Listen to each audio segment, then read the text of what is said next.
Okay, எல்லாம் எப்படி இருக்கீங்க? நல்லா இருக்கீங்கன்னு நினைக்கிறேன். இந்த வீடியோவில் வந்து என்னோடய ஓனர்ஷிப் ரிவ்யூ தான் கொடுக்க போகிறேன். அப்படியே சர்வீஸோட பில் எவ்வளோ வந்துச்சு அப்படிங்கிறத பார்ப்போம். வாங்க வீடியோக்குள்ளே போகலாம். சரி, ஓகே, எதிலிருந்து ஆரம்பிக்கலாம்?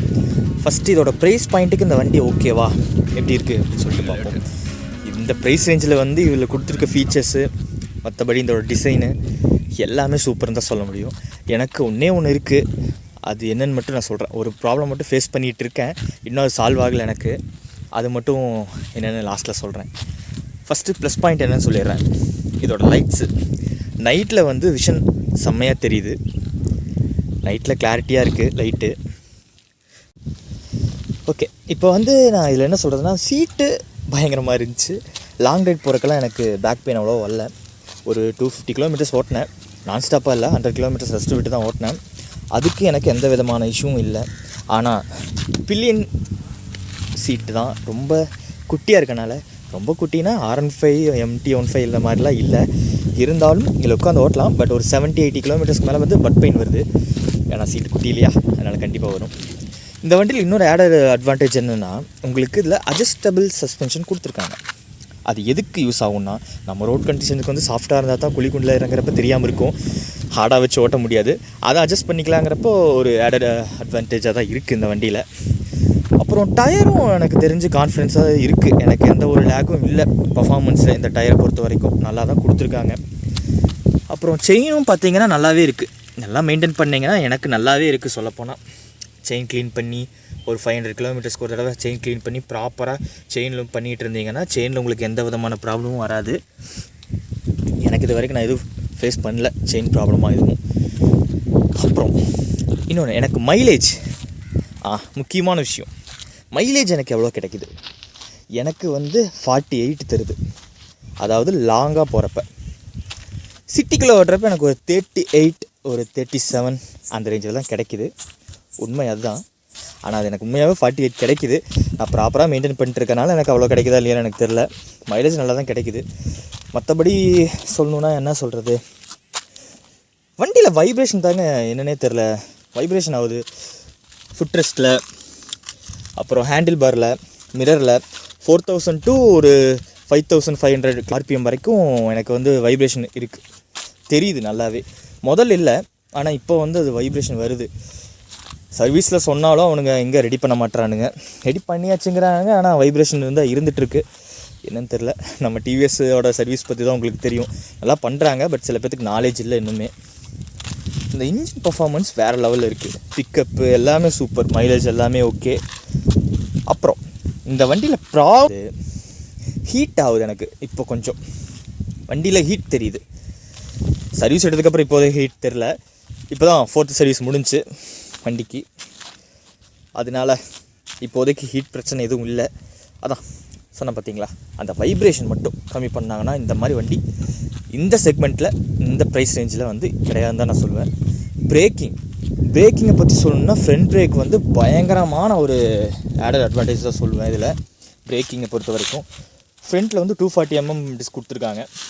அது இருக்கிறனால எதுவும் பிரச்சனை இல்லை. ஸ்டாப் பண்ணாலும் ஸ்கிட் ஆகாமல் கிடைக்குது. ரியர் பிரேக் ஓகே தான், ஆனால் ஃப்ரண்ட்டுக்கு கம்பேர் பண்ணக்குள்ளே வந்து ரியர் பிரேக் வந்து கொஞ்சம் கம்மி தான். அப்புறம் இதோட டிசைன் எனக்கு ரொம்ப பிடிச்சிருந்தது. உங்களுக்கு பிடிச்சிருக்கா? கமெண்ட்டில் சொல்லுங்கள் மறக்காமல். சர்வீஸ் வீடியோ வந்து நம்ம அப்லோட் பண்ணியிருக்கோன்னு சொல்லியிருக்கேன், ஆனால் வந்து அதை அப்லோட் பண்ணுறதுக்கான டைமும் எடிட் பண்ணுறதுக்கான டைமும் எனக்கு கிடைக்கல. அதனால் இன்னும் அப்லோட் பண்ணல, மன்னிச்சுக்கோங்க. இப்போ 4th சர்வீஸ் விட்டுருக்கேன். விட்டு இப்போ தான் எடுத்துகிட்டு வந்தேன். மழை வந்தனால எல்லாம் சேராயிருச்சு. இப்போவும் கிளைமேட் மழை வர மாதிரி தான் இருக்குது, ஆனால் நல்லாயிருக்கு. சர்வீஸோட பில்லோட காப்பி உங்களுக்கு ஃபோட்டோ எடுத்து இதில் இது பண்ணுறேன், காட்டுறேன். எவ்வளோ ஆச்சு, ஆயிலுக்கு எவ்வளோ, அதே மாதிரி என்ன எவ்வளோ சார்ஜ் பண்ணாங்க, அதெல்லாம் நான் சொல்கிறேன். ஒரு ஸ்கேம் ஒன்று நடத்துனாங்க, அது நான் என்னென்னு இப்போ சொல்கிறேன் உங்களுக்கு.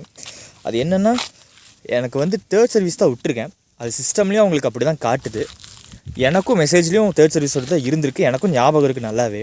ஆனால் அவங்க 5th சர்வீஸ்க்கு உண்டான வந்து ஒரு மெசேஜ் போட்டாங்க.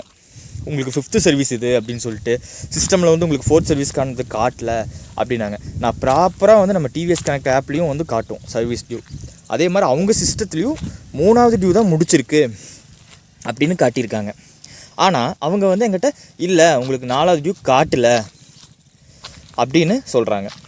உங்களுக்கு 4வது ஃப்ரீ சர்வீஸ் வந்து உங்களுக்கு வந்து சிஸ்டம்லேயே காட்டல, உங்களுக்கு 5th சர்வீஸ் தான் வருது ஆட்டோமேட்டிக்காக அப்படிங்கிறாங்க.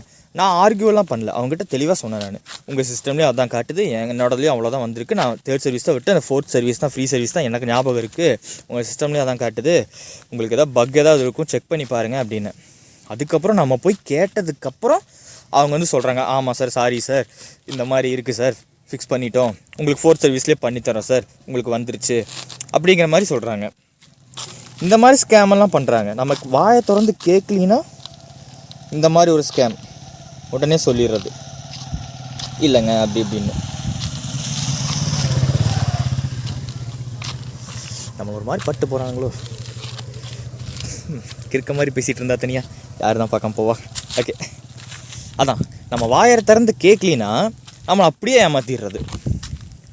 அது ஏன்னு எனக்கு தெரில, ஆனால் அவங்க இப்படி பண்ணாங்க. எனக்கு நான் போய் கேட்டதுனால தான் வந்து இந்த மாதிரி பண்ணாங்க. நீங்களும் உங்களுக்கு வந்து மெசேஜ் ஒன்று வரும், சர்வீஸ் விட்டதுக்கப்புறம் ஒரு மெசேஜ் வரும், ஒரு கோடு மாதிரி. அது சொன்னால் தான் உங்களுக்கு வந்து பில் பே பண்ண முடியும். ஓகேவா? அந்த மாதிரி உங்களுக்கு மெசேஜ் இருப்பேன், நீங்கள் கேட்டுருங்க, நல்லா கவனிங்க. கவனிக்காமல் விட்டுட்டிங்கன்னா அப்புறம் வந்து நீங்கள் நெக்ஸ்ட் டைம் சர்வீஸ் விடும்போது வந்து நீங்கள் இந்த ஃப்ரீ சர்வீஸ் இல்லாமல் எக்ஸ்ட்ரா சார்ஜ் வாங்குவாங்க. உங்களுக்கு முடிஞ்சு இது இந்த சர்வீஸ் தான் காட்டும், உங்களுக்கு அவங்க போட்ட சர்வீஸ் தான் உங்களுக்கு வந்து அடுத்த டைம் நீங்கள் கேட்குறப்ப காட்டும். இல்லை நீங்கள் பண்ணிட்டீங்க அப்படின்னு சொல்லுவாங்க. ப்ராப்பராக நீங்கள் கேளுங்க, பேசுனீங்கன்னா தான் உங்களுக்கு வந்து கிடைக்கும். இல்லாட்டி வந்து நீங்கள் எக்ஸ்ட்ரா பே பண்ணுற மாதிரி தான் உங்களுக்கு இருக்கும். அது ஒன்று பண்ணாங்க. அது வேணும்னு பண்ணாங்களா இல்லை தெரியாமல் பக்குனால அப்படி ஆயிடுச்சா என்னன்னு எனக்கு தெரில. ஆனால் நான் கேட்டதுனால மறுபடியும் மாற்றி கொடுத்தாங்க. ஓகே, உங்களுக்கு ஓகே ஆயிடுச்சு, 4th சர்வீஸ் ஃப்ரீ சர்வீஸும் வந்துடுச்சு அப்படின்னு கேட்டாங்க. அதனால் நீங்கள் வாயை திறந்து கேளுங்க. அது ஒன்று மட்டும் தான் டிசப்பாயிண்ட் ஆச்சு எனக்கு. நான் பில்லோட காப்பி வந்து இதில் உங்களுக்கு அட்டாச் பண்ணிட விட்றேன், பாருங்கள் என்னென்னு சொல்லிட்டு. ஓகேவா? தனியாக ஒரு சர்வீஸ் விடுற மாதிரி உங்களுக்கு வேணுமான்னு சொல்லுங்கள், அதுவும் நான் பார்க்குறேன். அப்புறம் வந்து எதாவது டவுட் இருந்தால் கமெண்ட் பண்ணுங்கள். ஓகேவா? எதாக இருந்தாலும் நான் உங்களுக்கு ஆன்சர் பண்ணுறேன். சரி, ஓகே, எல்லாம் சொல்லிட்டேன்னு நினைக்கிறேன். எனக்கு தெரிஞ்சதெல்லாம் நோட் பண்ணி வச்சு பேசல, அப்படியே ஃப்ளோவில் பேசி விட்டேன். எதாவது மறந்துருந்தால் ஏதாவது கேள்வி இருந்தால் எதாவது கமெண்ட்டில் கேளுங்க, நான் ஆன்சர் பண்ணுறேன். ஓகேவா? நெக்ஸ்ட் வீடியோவில் பார்ப்போமா? Bye, thank you.